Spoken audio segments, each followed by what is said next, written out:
Shall I repeat? It is 2 negative votes, 1 abstention, and 2 affirmative votes, 1 abstention, and Ala, 19. si Senator Koko Pimentel, kwestiyon ang resulta ng How is that botohan. possible, Mr. President? 4, 6, 10, 11, 14, 18 people on the floor, Mr. President. How is that possible? No, because the senator, the rest had gone inside. We had Senator Binay here, and they went after the voting. They went inside to partake of the preparation Tuloy, made by nabanas Senator si Senate President Migz They Zubiri. were inside. We have no plans to come up with a fake vote. We have no Kung plans trip nyo ang ganitong mga videos, pasubscribe naman dyan.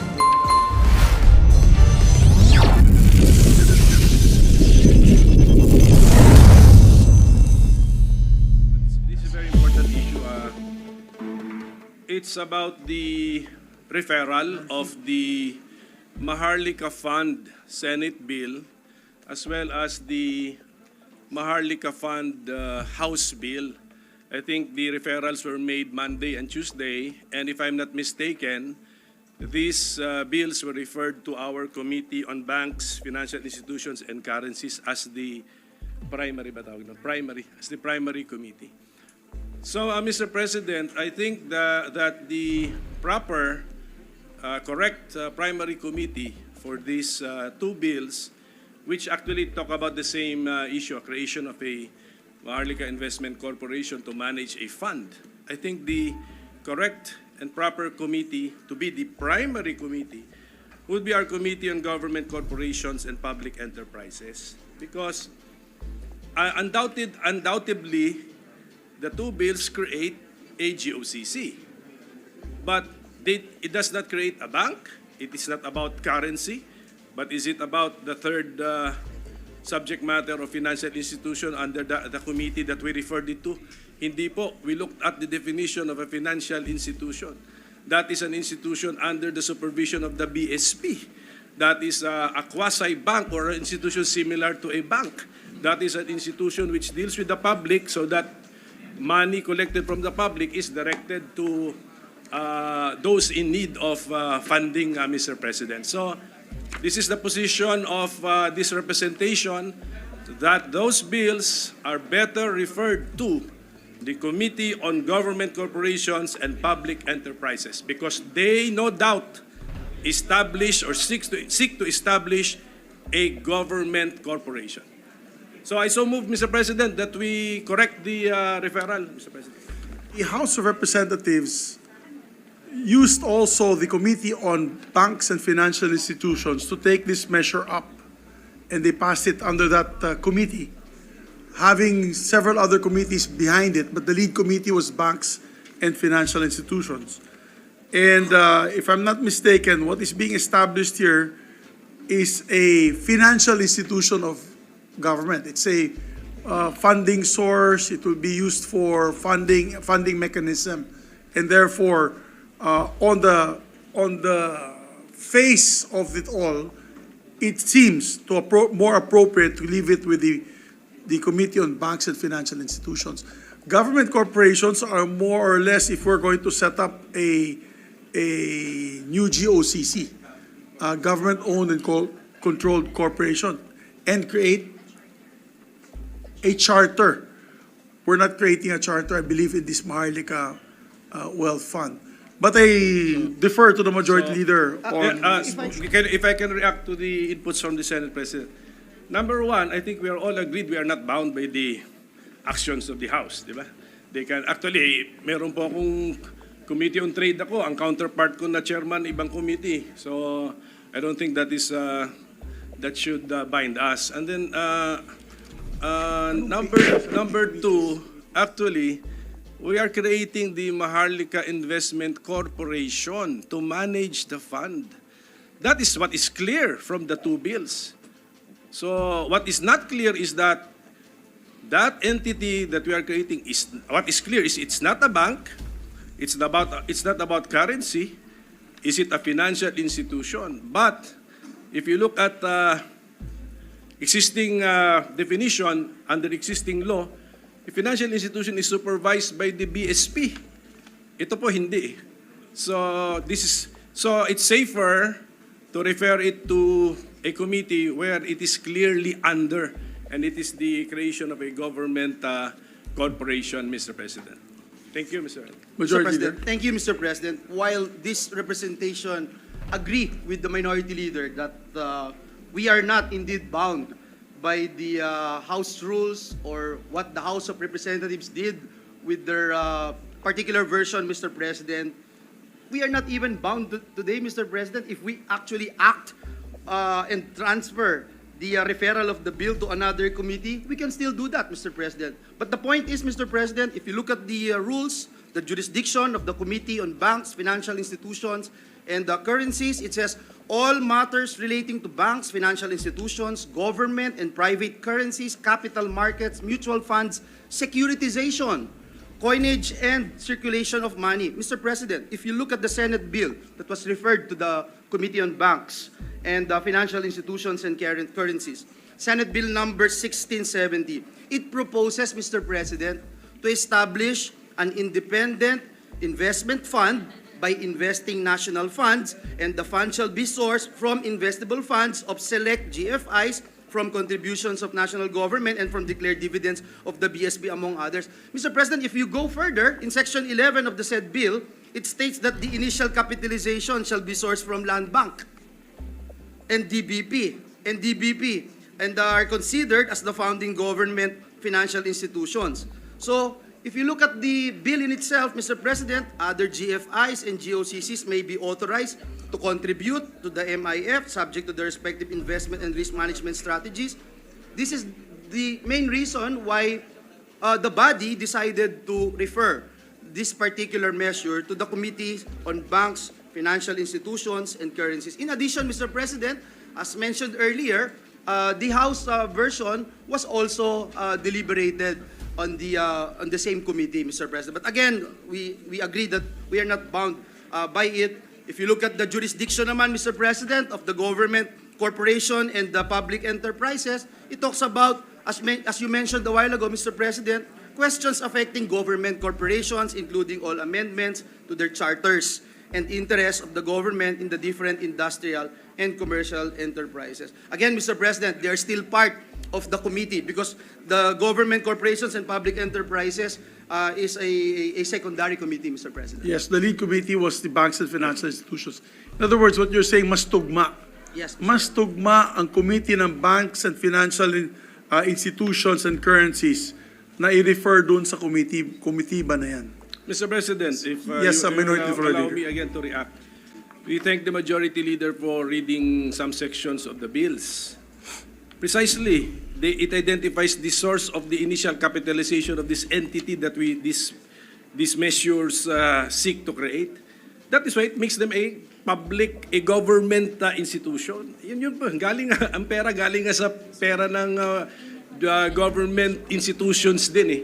So yun po yun, it does not make it all the more that the sections read by the Majority Leader support our position that we are creating a government corporation called the Maharlika Investment Corporation, because we cannot have a fund. There is no manager of the fund. But It's a Your Honor, corporation which manages the fund. but with due respect to the Minority Floor Leader, if you read the bill that was filed by Senator Mark Villar, the establishment of the fund is the primordial concern. It's the establishment of the fund.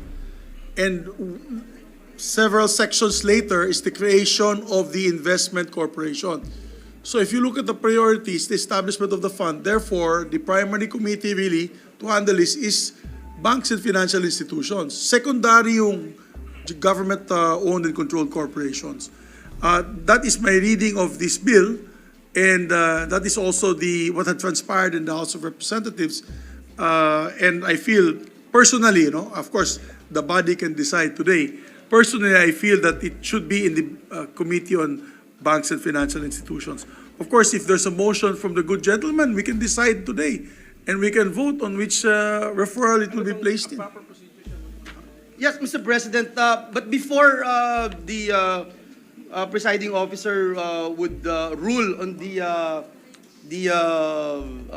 motion filed by the minority leader, may we acknowledge, Mr. President, Senator Francis Tolentino, who also wanted to make a manifestation, Mr. Thank you, President. Mr. Yes, our President. dear colleague from province of Cavite, Senator Tolentino is recognized. Thank you, Mr. President. Just as a follow-through to the cited rules by the majority leader, I cite now Rule 10, specifically the jurisdiction of the Committee on Government Corporations, Mr. President.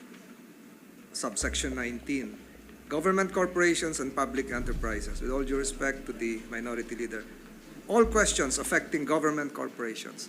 So it would appear that there should be an existing government corporation, and questions affecting the said existing government corporation would be part of the jurisdiction of the said committee, including amendments to their charters. In this case, Mr. President, there is no government corporation in existence which would handle the Maharlika investment funds. No amendments to a government corporation in existence would be under the jurisdiction of the committee. And further, Mr. President, the mere mention of GFIs, which is still a work in progress, would not be sufficient to lodge specifically on the said committee the Maharlika Investments Funds. So, Mr. President, the first referral to the Committee on Banks would be in order, with all due respect to the minority leader, and the secondary committee can be the government corporations and public enterprises. Just a manifestation, Mr. President. Well, Mr. President, precisely, the jurisdiction is all questions affecting government corporations. So if it's a bill, a measure which creates a government corporation, where will it be referred to? Of course, to this committee. But this bill also's primordial concern is to create a mutual fund. So, Yes, going back to but- that argument, it's an investment fund. So, it will be coming from the banks, particularly Land Bank and DBP. So that is the primordial. I would see your argument, Your Honor, Minority Floor Leader, if the primordial concern was creating the corporation, and then later on under its subsections, sourcing of funds and what to do with the funds. But no, the bill as it is the creation of the wealth fund. Initially, the first few sections, and then a creation of a monitoring body on how it will be implemented. So the primordial object. May I, Mr. President? Yes, Salamat the kayo, Deputy Mr. Minority Floor President. Leader is recognized. So just to complete this, I respectfully second the motion of the Minority Leader. Salamat kayo. Thank you very much. There is an objection from the motion of the Minority Floor Leader to refer it to the Government-Owned and Controlled Corporations Committee, the GOCC Committee, and there's an objection by our Majority Floor Leader. May we just show a raising of hands na lang.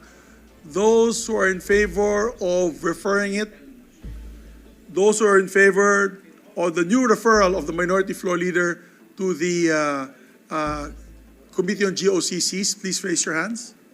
Objective of the purpose of this bill is to create the mutual fund, which falls under the committee of Senator Mark Villar of the banks and financial institutions. The fund. Anyway, we have also read actually the bills, Mr. President. Magkamukha sila, di ba? Magkamukha. They're similar. You can say it's a fund, but fund will not function without decision makers, and the more critical here actually is the Maharlika Investment Corporation. If there is a fund, nobody manages the fund. So what happens? So it's the corporation which is important, Mr. President. So anyway, Yes, Mr. President. Mr. President, we can go on and debate on this matter, but if the minority leader would pursue his motion, I will have no other choice but to object to the motion, Mr. President. The Deputy Minority Floor Leader would The like to be Deputy heard. Minority Leader would like to second the motion of the Minority Leader, Mr. President. Those who are not in favor, please raise your hand. The majority has it. Motion is lost. Majority Leader. Mr. President, the distinguished lady from Taguig Pateros, Senator Pia Cayetano, would like to be recognized. I move that Yes, she be our recognized. distinguished colleague, Senator Pia Cayetano, is Thank recognized. you, Mr. President. I belatedly realized, just in time for the vote, that my brother, Senator Alan, is the chairman of the Committee on Government, what's the complete name? Government Corporations. Eh, wala naman ho siyang binilin sa akin. So, I don't know kung magagalit siya na dadagdagan ko yung trabaho niya, or I don't know kung magagalit siya na hindi ko nilagay sa kanya. So, nag-abstain na lang po ako, Mr. Chairman. I would like to believe that any chairman of this August chamber that would hear it, you know, giving everybody their due time to go get into the matter. So, for that reason, dear colleagues, I abstained. Senator Pia's, the point of Senator Pia's is well taken. And we'd like to say that any one of you here are capable chairpersons. Any one of you here can hear this bill, I'm sure, with professionalism and dedication. It's just that it is the matter of referral on which proper committee should handle it. Has nothing to do with the chairman. Thank you. Which I think is important, Mr. President. Primary committee is also important because the chairman schedules the hearings, calls the resource persons, drafts the committee report. May we, Mr. President, may we request that the voting result be announced? Because there was, you counted, but you did not announce the result. There was a showing of hands. As I can see, there's 2 objections and 1 abstention. So all those who are here, can we have the score? Those obviously who did not abstain or object or join the motion of Senator Pimentel have voted. So 19 in favor, 2 negative, and 1 abstention. Sorry, baliktad. 2 in favor, 19 objections, and 1 abstention.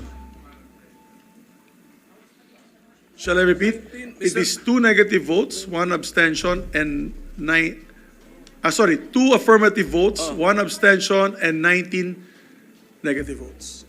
To your motion, Your Honor. How is that possible, Mr. President? 4, 6, 10, 11, 14, 18 people on the floor, Mr. President. How is that possible? No, because the senator, the rest had gone inside. We had Senator Binay here, and they went after the voting. They went inside to partake of the preparation made by Senator Tolentino, but they were inside. We have no plans to come up with a fake vote. We appreciate it if you click the like, share, and subscribe buttons.